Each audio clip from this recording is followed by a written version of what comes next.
paz do Senhor para todos. Nesta oportunidade, nós queremos trazer uma palavra da parte de Deus, uma meditação sobre o texto bíblico, a vida de um personagem, uma pessoa que Deus deixou a história dele registrada para nós. A Bíblia deixa bem claro que é para quem os fins dos tempos são chegados. Então, que Deus possa abrir o nosso entendimento para a palavra. Vamos orar? Santo Deus, mais uma vez estamos diante da Tua palavra.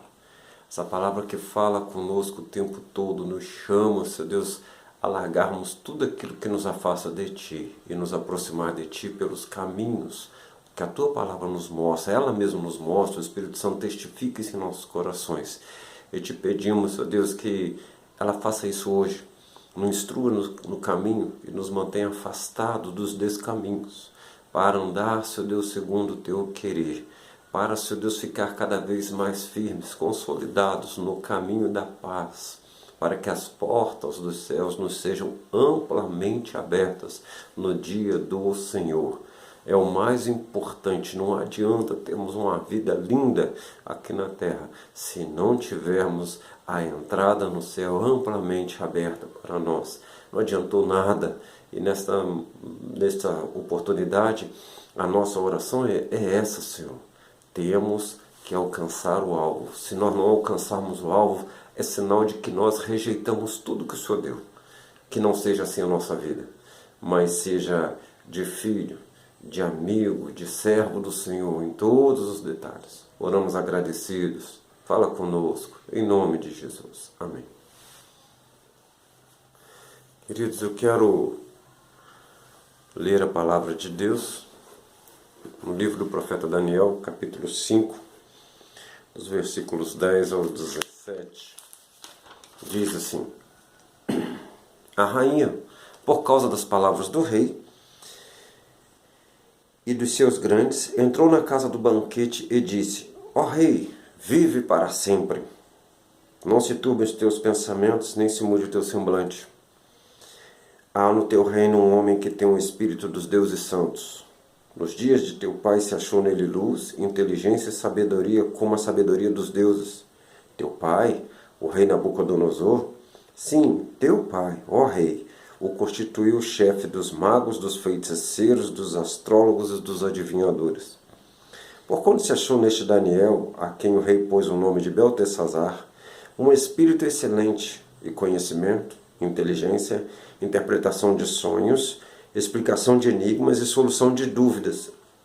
Chame-se agora Daniel, e ele dará a interpretação. Então Daniel foi introduzido à presença do rei. Disse o rei a Daniel: És tu aquele Daniel dos cativos de Judá, que o rei, meu pai, trouxe de Judá? Ouvi dizer a teu respeito que o Espírito dos deuses está em ti, e que a luz, o entendimento e a excelente sabedoria se acham em ti. Acabam de ser introduzidos à minha presença os sábios e os feiticeiros, para lerem esta escritura e me fazerem saber a sua interpretação, mas não puderam dar a interpretação destas palavras. Eu, porém, tenho ouvido dizer de ti, que podes dar interpretações e solucionar problemas difíceis. Agora, se puderes ler esta escritura e fazer-me saber a tua interpretação, serás vestido de púrpura, terás cadeia de ouro ao pescoço e no reino serás o terceiro dominador. Então respondeu Daniel na presença do rei: As tuas dádivas fiquem contigo, e dá os teus presentes ao outro. Todavia lerei ao rei a escritura e lhe farei saber a interpretação. Esse texto, ele está dentro de um contexto de profanação. Nabucodonosor havia morrido. O grande imperador que teve o maior império reconhecido até hoje. Nunca ninguém foi igual a ele. Um homem sozinho dominando o mundo todo. A Bíblia mesmo atesta isso, que nunca mais se levantaria um reino como o dele. Onde um único monarca dominaria o mundo todo. sozinho. Todos lhe obedeciam e não partilhavam do seu poder. Nunca mais se levantou outra pessoa igual a ele. Nenhum império foi assim mais. Todos os impérios são conjugação de poderes, onde pessoas têm parte no bolo. Nabucodonosor era sozinho. Ele era a cabeça de ouro, é o único. Então, Nabucodonosor então morre e o reino passa a seu filho. Ele recebeu um império enorme, uma dinastia, e ele foi usufruir dos tesouros e achou lá os tesouros do templo que seu pai tinha trazido de Judá, o templo de Salomão, que tinha sido saqueado pelo seu pai. Então diz que ele trouxe os utensílios de ouro e de prata que Nabucodonosor, seu pai, tinha tirado do templo que estava em Jerusalém, para que bebessem neles o rei, os seus grandes, as suas mulheres e concubina. Então trouxeram os objetos de ouro que foram tirados do templo da casa de Deus que estava em Jerusalém, e beberam neles o rei, os seus grandes, as suas mulheres e concubinas. Beberam vinho e deram louvores aos deuses de ouro, de prata, de bronze, de ferro, de madeira e de pedra. Então era a atitude clara de profanação, não de apostasia, porque eles não eram da fé de Abraão, era de profanação mesmo, para mostrar que os seus deuses eram melhores, né? Eles deram louvores aos ídolos feitos pelas suas próprias mãos, usando os utensílios da casa de Deus, né? Que apesar de que aqueles utensílios estavam ali, era na verdade por causa dos pecados daqueles que Deus tinha chamado, onde foi a apostasia, a idolatria, né? Principalmente a chamada apostasia, que é desvio da fé. Agora, eles estavam achando que era por causa de sua força, e Deus então vai colocar uma escrita na parede. Essa escrita vai ter um significado, mas só que pelo fato de uma mão aparecer escrevendo no paredão da sala lá, não deve ser uma parede bonita, aquela coisa que um salão muito grande, então ficou muito visível. A palavra diz aqui que eles não souberam o que fazer. O rei, todo mundo ficou estarrecido vendo aquela mão, aquela visão sobrenatural, né? Que é uma visão que se materializa, né? A mão, o objeto da escrita e a própria escrita se ficaram materializados e ficaram lá na parede. Então, de uma forma sobrenatural, entrando no mundo natural, Deus deu o seu recado. E só que eles não tinham condição de saber o que queria dizer. Então, acredita-se que a mãe dele, né, do rei, ou a avó, é bem provavelmente que seja a mãe, vai falar com ele: olha, você tem uma pessoa no seu reino que você não conhece ou esqueceu dele, né? E ele vai poder te ajudar. Então aí começa então a nossa leitura, e depois disso, continuando o contexto, né, anterior e posterior, realmente acontece que os invasores, um outro império invade a Babilônia, e aquele rei foi morto naquela mesma noite, tá? Então aqui vai entrar a nossa meditação, e eu quero falar nesta noite sobre perseverança e identidade em tempos e meios controversos. Perseverança e identidade em tempos e meios controversos. Era a noite da festa do Belsazar. Ele estava por cima, tudo era dele. Onde estava Daniel? Talvez nos seus aposentos, falando: Deus, o senhor não vê? O senhor não vai fazer nada? Aquela era a noite do pecado, por assim dizer, onde se encontram os servos de Deus escondidos, com medo, acuados. Mas vamos por partes. As dificuldades da vida individual e da nação ou vida nacional de Daniel, como princípio do nosso entendimento aqui. Daniel é um dos prováveis nobres de Judá, que moravam em Jerusalém, não sei se exatamente no palácio. Então ele tinha um nascimento numa família nobre. Contrasta isso que agora ele é levado cativo num reino pagão de alcance mundial, que é da Babilônia, em 605 a.C. E nada mais se sabe da sua família, nem da sua ascendência, e a Bíblia não fala que ele casou, que teve filhos, não fala, tudo indica que não. Ele foi viver como um eunuco no palácio da Babilônia. Tá? Olha só, esse Daniel tinha já na sua juventude conhecimento das promessas de Deus a um povo escolhido. Por exemplo, sobre a vinda do Messias. As promessas de restauração, de que da linhagem de Judá, da linhagem de Davi, ia vir o Salvador, o Messias. Provavelmente tudo que ele queria era permanecer nessa linhagem. Quem sabe ia passar pelo sangue da casa dele? Quem sabe?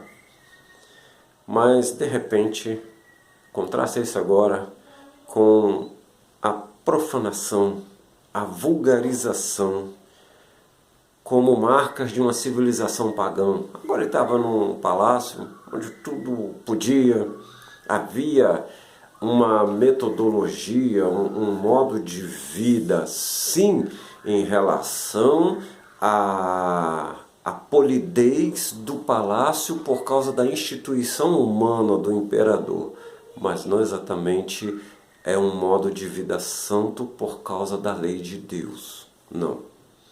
Havia ali toda uma doutrina a ser seguida, modo de se vestir, modo de andar, horário de se alimentar, o que vai se alimentar, modo de falar, tom de voz e horários para todas as coisas, mas isso por causa da estrutura hierárquica daquele lugar, humana, não porque havia uma promessa de Deus, não porque havia uma santidade exigida por Deus e que agora eu ia viver de acordo com aguardando essa promessa se cumprir. Quem sabe eu estou no caminho do cumprimento da promessa. Não, isso não. Tudo era vulgar, tudo era comum, nada era sagrado para o único Deus verdadeiro. Tudo que era sagrado para A ou para B, deuses falsos. Então, contrasta aí, ele vivia na corte em Judá, e agora ele está na corte do mundo pagão. Lá ele era um nobre, podia ascender, a não estar na nobreza, mas quem sabe a realeza mesmo. Mas agora ele era um escravo. A corte era muito mais poderosa, mas a situação dele era menor agora. A corte lá de Judá, e isso vale muito para nós hoje, era de um povo da promessa, era de um povo santo, do maior Deus, do único Deus, por assim dizer. E estava em decadência por causa do mau uso do que Deus deu naquele tempo. E agora ele estava na corte, onde o Deus era falso, o rei era um imperador que usava da soberania meramente humana, né? Talvez alguém que agia com muita malignidade. A Bíblia diz que o Nabucodonosor, ele fazia uma triagem complicada, ele deixava viver quem ele queria deixar. E ele exaltava quem ele queria exaltar, e ele menosprezava quem ele queria. O que poderia contradizer o que ele fazia? Todos lhe obedeciam. Não havia ninguém no mundo que não estivesse debaixo do poder de Nabucodonosor. Então agora a corte é muito maior, digamos assim, em opulência, em condições financeiras, mas é podre espiritualmente, não tem promessa. Não tem promessa, não tem nada de Deus ali. E ele estava lá. Não tinha nem como ir embora, né? Falou, não, muito obrigado pelo emprego, eu quero ir embora, né? Ver minhas contas, não. Ele vai despontar como uma pessoa bem colocada, mas cativo. Olha só, os pecados nacionais, principalmente na corte em Jerusalém, contrasta isso, que ele vai para a Babilônia e não são pecados que são repreendidos ou que pode haver alguma dor na consciência, mas aquilo que era pecado por causa da lei de Deus em Jerusalém, agora são pecados habituais em Babilônia, onde não se havia uma noção de pecado. Por que é pecado? Não, pode fazer isso aí, o Deus tal te abona. Não, isso aí é do Deus tal, pode fazer. É do Deus do vinho, é do Deus das relações ilícitas, é do Deus da alegria, isso aí é do Deus da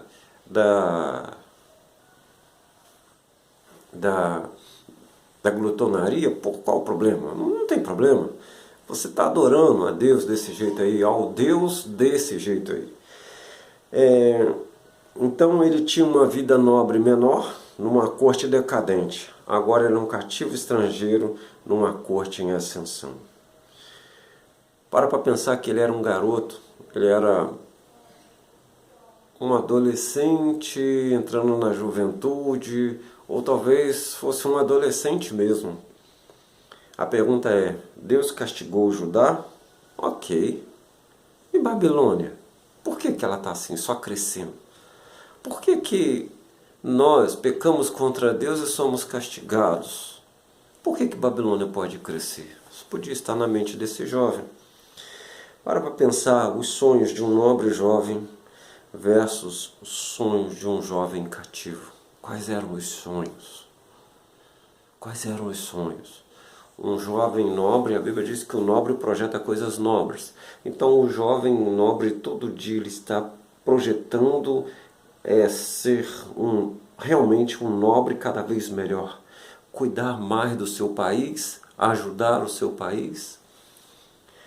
E agora ele é um jovem cativo. Para pensar, eu vou trabalhar para esse povo. Praticamente pode-se dizer que ele trabalhava, por mais lindo que fosse o serviço dele, ele vai trabalhar pela comida dele, pelas vestes dele, por dormir num lugar que não fique ao relento, nem ao sol quente. Então, ele trabalhava para poder continuar vivo, só para continuar vivo, com as coisas minimamente necessárias para estar vivo, para poder executar o seu serviço. É assim que um escravo é tratado.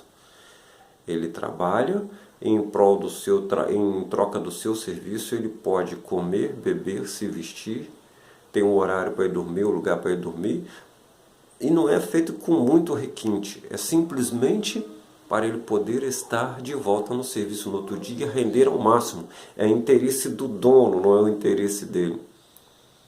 Para pensar. Olha as divergências na vida desse rapaz. Olha quanta coisa diferente na vida desse rapaz. Mudou tudo. Mudou tudo. A vida dele começa a ter um problema quando o cerco da Babilônia começa. São 2 anos de cerco até eles conseguirem levar a primeira leva de cativos de Jerusalém. Está vindo o problema vindo lá, está vindo. Mas quem sabe amanhã a gente vai conseguir se livrar desse problema? Quem sabe a gente consegue? Quem sabe eles vão embora? Quem sabe é um arrependimento nacional? Quem sabe, pelo menos eu não tenho que entrar nisso? E de repente, a melhor posição que ele teve foi ser cativo. Há alguns historiadores que dizem que provavelmente Daniel viu seus pais serem mortos.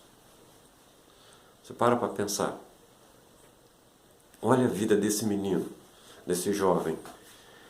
E daí? Vou sentar, chorar, desesperar? Vou abandonar Deus? Onde está Deus que eu não vê essas coisas? Deixa eu te falar uma coisa. Quer continuar vivo? E quer usufruir da vida eterna? Você conhece essa linguagem. É preciso manter o foco. É uma linguagem muito usada hoje na autoajuda, né? Onde pessoas tentam extrair força de onde já não tem, que é de dentro de nós. Ensina a gente esse sinal de manter foco, seja para rendimento físico, seja para rendimento psicológico, financeiro, que hoje tudo é conseguir dinheiro, todo mundo quer ser um bilionário, ou talvez até mais, todo mundo quer que o dinheiro dele renda.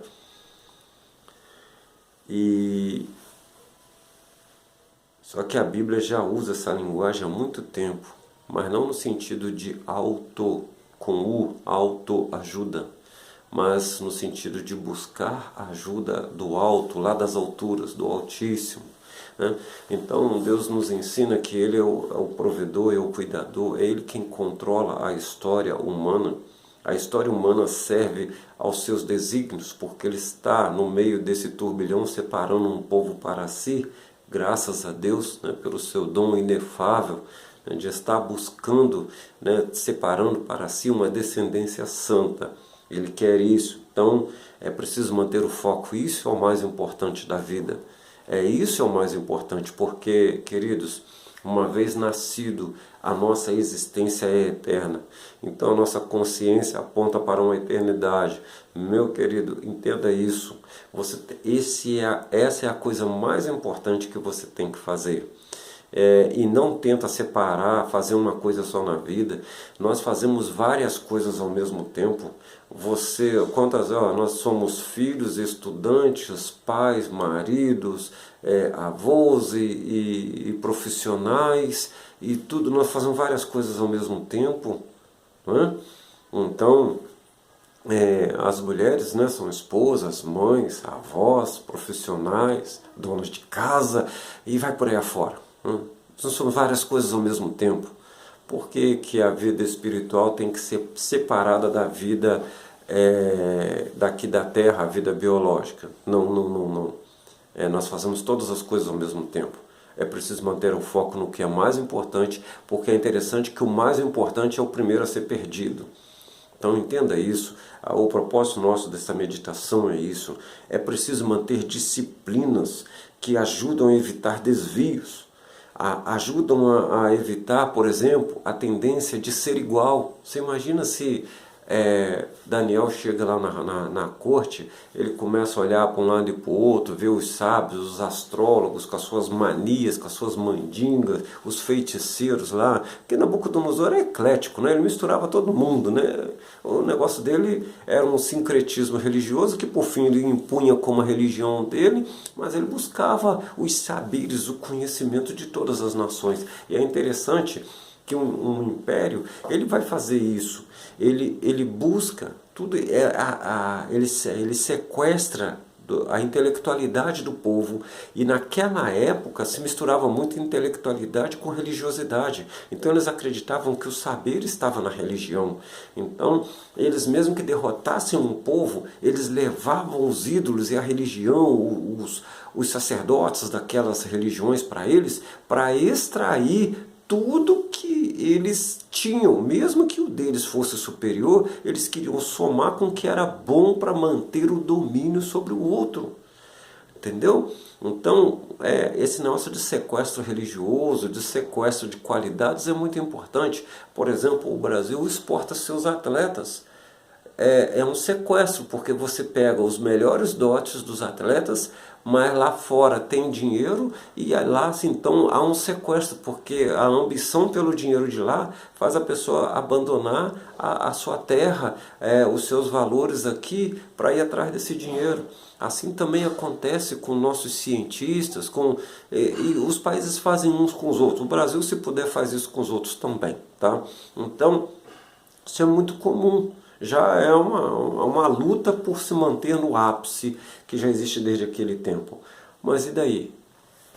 Daniel foi porque ele foi obrigado.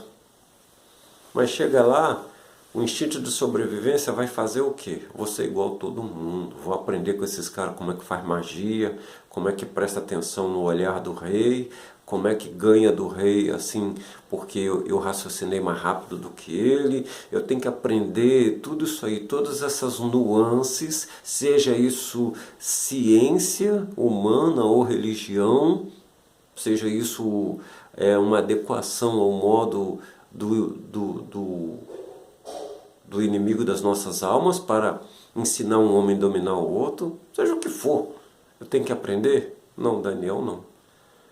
Em Daniel 1, versículo 8, diz que Daniel propôs no seu coração não se contaminar. Tudo aquilo que era fora da lei de Deus, dos princípios de Deus, era contaminação do coração. Mas Daniel, você está falando de contaminação, você já está pagando o pecado da contaminação dos outros. Ele falou, dos outros. Dos outros. Não tenta confundir as coisas. Pagar pelo pecado da contaminação dos outros, sofrer o dano, como, por exemplo, nós podemos estar sofrendo o dano do pecado que foi feito nesse país, nesse mundo, que não seja nosso. Que não seja nosso. O importante é o que Deus tem para nós. Que não seja nosso. O apóstolo Pedro escreve, olha, se vocês padecem, não tendo culpa, bem-aventurados sois. Mas não padeça por sua culpa, ok? O que você pode fazer? O que você pode falar? A quem você vai recorrer, se você é culpado também? A quem você vai recorrer? Para pensar. Daniel propôs não se corromper. Não vou me corromper. Então veja bem, é preciso, olha, leia a Bíblia, leia em oração, ore antes de ler. E quando terminar de ler, ore também, peça a Deus, me dá sabedoria. Se você pode, se esmere em jejuar como um ato de consagração, de renúncia de si mesmo, de provar para você que você quer realmente o que você está pedindo para Deus. E adore a Deus com seus louvores, com a adoração genuína, bíblica. Não tente adorar a Deus com algo que Deus não recebe. Adore a Deus com o que está na Bíblia, porque aqui diz o que Deus recebe e o que Deus não recebe. Então, é preciso prática sim, porque as práticas provam para mim se eu quero. Não tem nada que eu faça que vai mover Deus. Não sei quanto que eu vou orar, que eu vou mover a mão de Deus. Olha, se eu fizer isso, Deus vai fazer aquilo. Por favor, não entenda assim. As práticas é para você saber se você realmente quer, se você renuncia. Mas mesmo assim tem que ser feito conforme os padrões bíblicos. Deus não se prende pelas minhas práticas, mas Deus me dá as práticas, me ensina as práticas para eu saber se eu quero realmente a presença dele. Daniel se propôs não se contaminar. Provavelmente ele largou as melhores comidas e foi comer o que era mais simples, foi beber água. Você para pensar. Daniel não precisava de proteína, não? Precisava. Eu não sei aqui qual proteína que ele usava, mas aparentemente se ele vai comer só vegetais, você imagina que ele não teria muita chance, ele não teria tanto vigor na hora de estar lá conversando com o rei, na hora de ele não ia ter um porte, um semblante assim, mas e daí? Ele provou que ele queria e Deus o abençoou com a sua presença. Bom, outra coisa importante, a luta está feia, a desilusão está num tal ponto que parece que eu vou morrer, mas é preciso se esmerar naquilo que tens, naquilo que está proposto. Não é por causa da luta que eu vou abandonar o que eu tenho. Veja bem, Daniel era um sábio. Ele passou no teste do rei. Por quê? Enquanto ele estava se preparando, eram 2 ou 3 anos, então eu vou comer, beber, dormir, comer, beber, dormir. É isso? Não. Ele com certeza ele continuou estudando.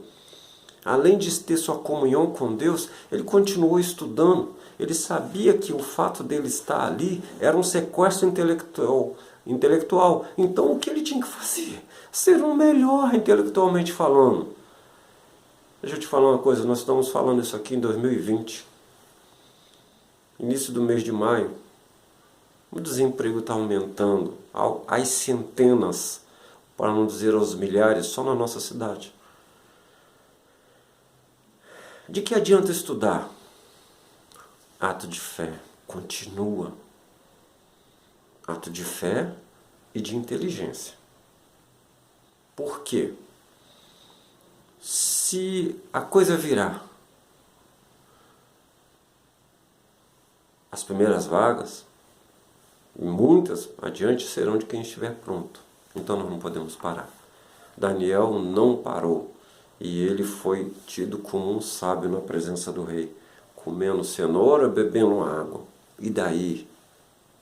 E daí? É preciso continuar. Inclusive orar, Senhor, o Senhor sabe que essa comida não é o nutriente todo que eu preciso, mas o Senhor que multiplica pães e peixes e alimenta milhares de pessoas a partir de poucos pães e poucos peixes, o Senhor que mantém milhões de pessoas alimentadas no deserto, onde não tem comida para essa turma toda, o Senhor que tira a água da rocha, faz o nutriente acontecer dentro do meu ser. Se eu não tenho ele todo na mão, faz ele acontecer dentro do meu ser. É preciso, mas não podemos parar. Daniel tinha capacidade administrativa, então ele era um sábio, segundo a filosofia da época. Ele tinha capacidade administrativa, né? Então ele tinha estudo e também os saberes inatos, ele tinha capacidades. Cada um de nós, a gente fala, meu dom é tal, um parece que tem mais jeito de administrador, outro tem mais jeito de construtor, outro tem jeito para artes, outro tem jeito para números e assim por diante. Daniel era de confiança. Outra coisa, sabia se comportar em ambientes desfavoráveis. Então, para estar na frente de um rei, como aquele rei Nabucodonosor, a ordem é olhar para ele com um olhar amigável, com um olhar de sujeição amigável. Você entendeu? Preciso, você tem que fazer. Não, eu vou mostrar para ele que eu não estou satisfeito de estar aqui. Você vai morrer. Ele fala assim, mata esse rapaz aí. Rapaz, o soldado obedecia ele na hora. Ele definia quem ele ia deixar viver. Você para pensar. Quem tem hoje essa sabedoria? Essa sabedoria não, esse poder. A pena de morte, rapaz, leva anos para se concluir nos países onde ela existe. A pessoa, para fazer isso, ele tem que isolar o país dele do resto do mundo. Ele nem dorme, porque ele sabe que a hora dele chega também. Nabucodonosor não me mandava. Então você vai chegar na frente dele de um jeito que ele não gosta? Nem pensar. Pode-se dizer também, queridos, que Daniel não se aposentou. Oh, tristeza! Daniel não se aposentou. No texto que nós lemos, Daniel já é um velhinho. Mas desde jovem ele não se aposentou. A vida dele foi trabalhar para o rei. Rei, trocava império. O Daniel está lá trabalhando. Ele era passado como um objeto, como uma ferramenta que valia a pena ter no palácio. E ele trabalhava para quem fosse o chefe dele. É como se você estivesse numa empresa, você trabalhasse naquela empresa ali. Na sua função administrativa, operacional, seja o que for. E aí a empresa fosse vendida. E o seu salário não ia mudar nada. Você ia continuar sendo, só que o seu patrão agora é outro. E você vai trabalhar do mesmo jeito. Tá? E Daniel era essa pessoa. Ele trabalhava, ele tinha que trabalhar. Ué. Ainda bem que ele podia ficar. Já pensou se quando trocasse o rei e falar, mata tudo que era do outro? Ele estava frito. Então, você observa que Daniel continuava no rumo da vida. O importante era se manter vivo até quando Deus quisesse. Então, ele não fazia nada contrário à existência. E, claro que ele tinha comunhão com Deus, e você vai entender isso porque ele se mantinha vivo, né? Ele não se aposenta. E então, nós vamos chegar no encontro com Belsassar. Esse encontro foi cerca de 66 anos depois de sua deportação. Então você imagina, se ele fosse um menino de 14 anos, agora ele tinha 80.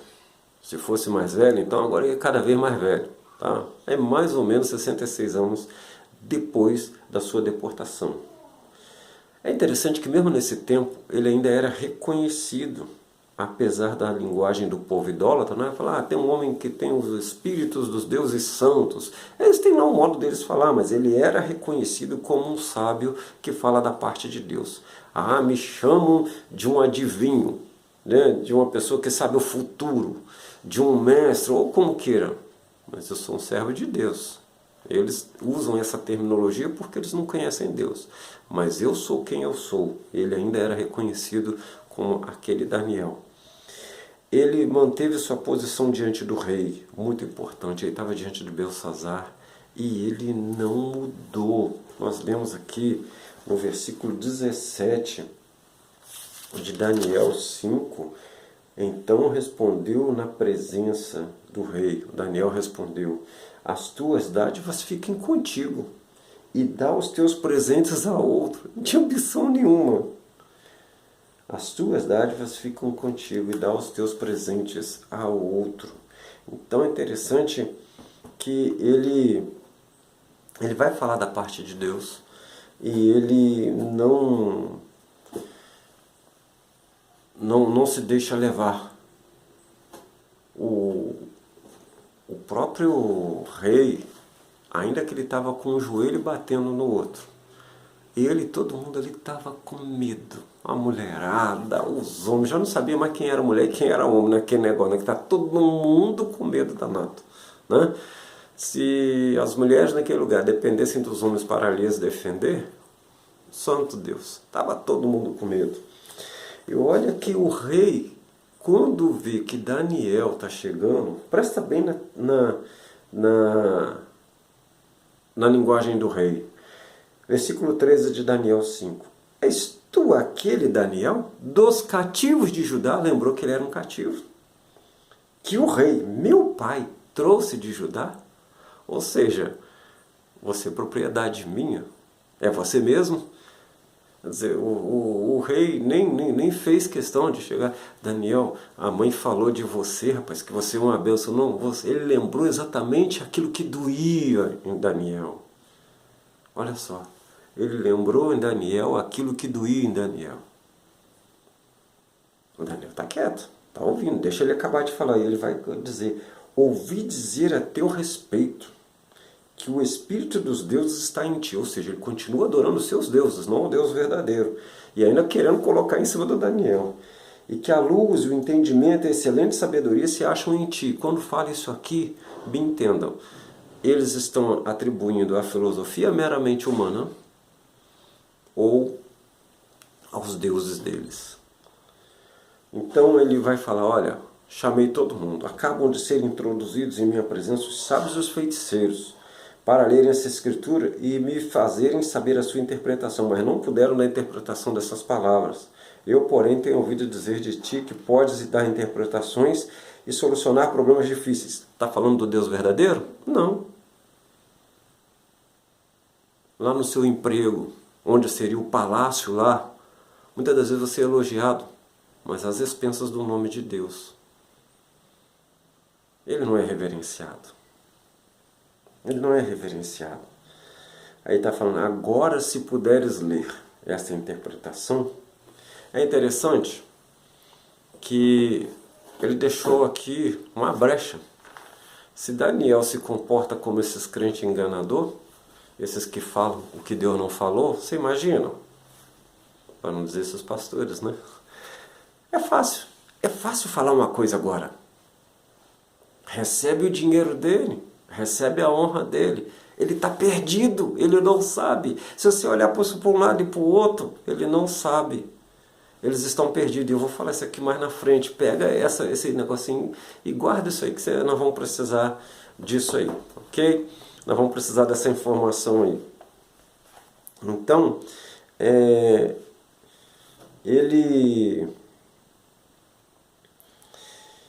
Daniel, ele vai mostrar a soberania divina, mesmo onde a arrogância é a marca. Ele vai falar assim: olha, as tuas dádivas fiquem contigo e dá os teus presentes a outro.